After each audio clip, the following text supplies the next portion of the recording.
में जब भाजपा सत्ता में आई तो पीएम मोदी का मानना था कि मनरेगा गरीबों के लिए धन का उपयोग करने का गलत तरीका है। भाजपा ने मनरेगा को यूपीए सरकार की असफलताओं का जीवंत स्मारक बताया, जिसने इसे शुरू किया था। और आज उसी बीजेपी ने मनरेगा योजना के लिए 10,000 करोड़ रुपए का आवंटन किया है। अब पार्टी ने इसे देश का गौरव बताया। बीजेपी के नेतृत्व वाली एनडीए सरकार ने नौकरी की गारंटी योजना पर अपना रुख क्यों बदला? शायद पहला, यह ग्रामीण क्षेत्रों में योजना की लोकप्रियता और ग्रामीण क्षेत्रों में पार्टी की जमीन का नुकसान है। दूसरा, यह इसके जमीनी स्तर के नेताओं और सांसदों का दबाव है जिन्होंने इस योजना की पुष्टि की। ये तो हुई राजनीतिक बातें। आइए अब हम आपको बताते हैं कि यह मनरेगा आखिर क्या है और क्या इसके फायदे हैं। महात्मा गांधी राष्ट्रीय ग्रामीण रोजगार गारंटी अधिनियम अर्थात मनरेगा, इस योजना को भारत सरकार द्वारा वर्ष 2005 में एक सामाजिक उपाय के रूप में प्रस्तुत किया गया था, जिसके अंतर्गत काम करने के अधिकार अर्थात राइट टू वर्क की गारंटी प्रदान की जाती है।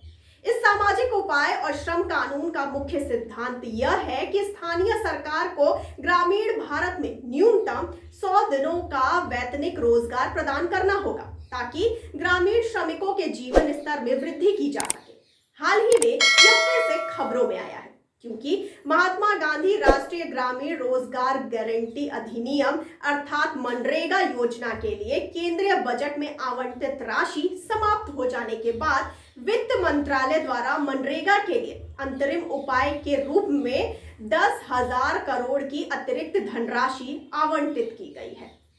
आपको बताते चलें कि सरकार के अपने वित्तीय विवरण अर्थात फाइनेंशियल स्टेटमेंट के अनुसार मनरेगा योजना के लिए राशि चालू वित्त वर्ष के बीच में ही समाप्त हो गई है और इस योजना को इस संकट से निकालने के लिए अनुपूरक बजटीय आवंटन अगला संसदीय सत्र शुरू होने से पहले नहीं किया जा सकता। अगला संसदीय सत्र शुरू होने में अभी कम से कम 1 महीने का समय है। इसका मतलब ये है कि मौजूदा परिस्थिति में यदि राज्यों द्वारा योजना के लिए राशि जारी नहीं की जाती है तो मनरेगा श्रमिकों के भुगतान और प्रयुक्त सामग्री की लागत में देरी होगी। साथ ही आपको बता दें कि कार्यकर्ताओं का कहना है कि केंद्र सरकार आर्थिक संकट के समय मजदूरी भुगतान में देरी करके श्रमिकों को जबरन श्रम करने के हालात में धकेल रही है। जी हाँ, अब हम आपको बता दें कि प्रधानमंत्री नरेंद्र मोदी ने 27 फरवरी सन 2015 को लोकसभा में मनरेगा का मखौल उड़ाते हुए इसे कांग्रेस की नाकामियों का स्मारक बताया था। उन्होंने कांग्रेस पर निशाना साधते हुए कहा था कि मेरी राजनीतिक सूझबूझ कहती है कि मनरेगा को कभी बंद मत करो। मैं ऐसी गलती नहीं कर सकता हूं, क्योंकि मनरेगा आपकी विफलताओं का जीता जागता स्मारक है। आजादी के 60 साल के बाद आपको लोगों को गड्ढे खोदने के लिए भेजना पड़ा। ये आपकी विफलताओं का स्मारक है और मैं गाजे बाजे के साथ इस स्मारक का ढोल पीटता रहूंगा। और आइए अब आपको बताते हैं मनरेगा को इतना नाकाम बताने के बाद भी सन 2014 से आज तक बीजेपी ने मनरेगा योजना में क्या क्या किया। सन 2014 से 15 की तुलना में 2015 से 16 में मोदी सरकार ने 8,000 करोड़ रुपए ज्यादा बजट बढ़ाते हेतु 44,002 करोड़ रुपए की व्यवस्था की। नतीजा रहा कि मनरेगा में रोजगार भी बढ़ने लगा। मोदी सरकार की बजट बढ़ाने से यूपीए सरकार की तुलना में 1 करोड़ ज्यादा लोगों को रोजगार मिला।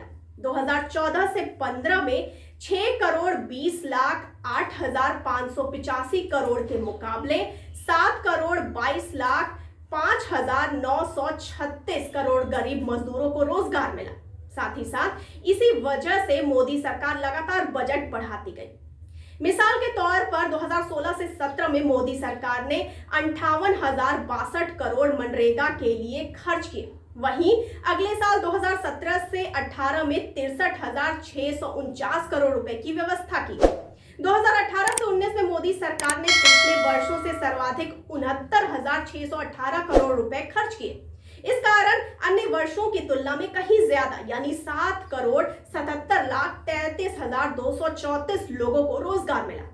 हालांकि अगले 2 वर्षों में मोदी सरकार ने बजट में कुछ कटौती शुरू कर दी।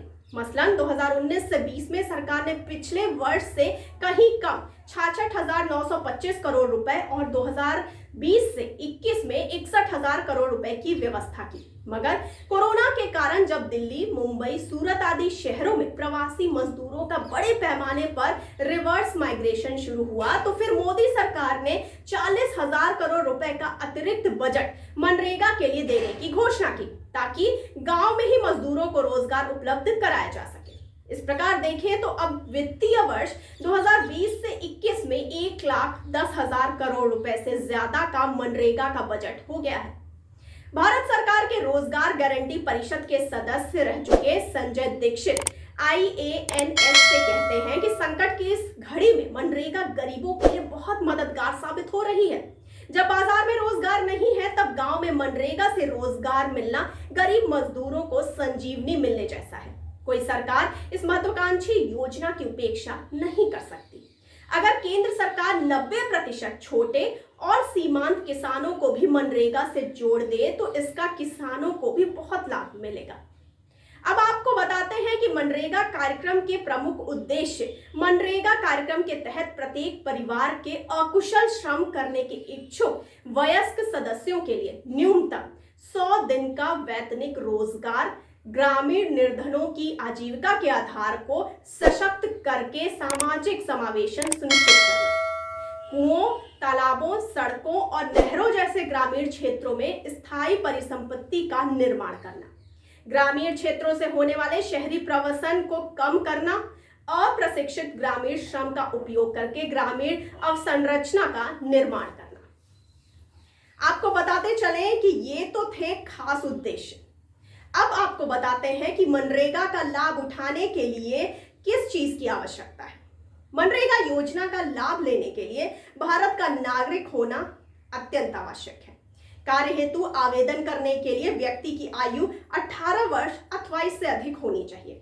आवेदक के लिए किसी स्थानीय परिवार का हिस्सा होना चाहिए, अर्थात आवेदन स्थानीय ग्राम पंचायत के माध्यम से किया जाना चाहिए। आवेदक को स्वेच्छा से अकुशल श्रम के लिए तैयार होना चाहिए। योजना का कार्यान्वयन यानी इस योजना का इम्प्लीमेंटेशन कैसे होता है। आवेदन जमा करने के 15 दिनों के भीतर या जिस दिन से काम की मांग होती है उस दिन से आवेदक को वैतनिक रोजगार प्रदान किया जाएगा।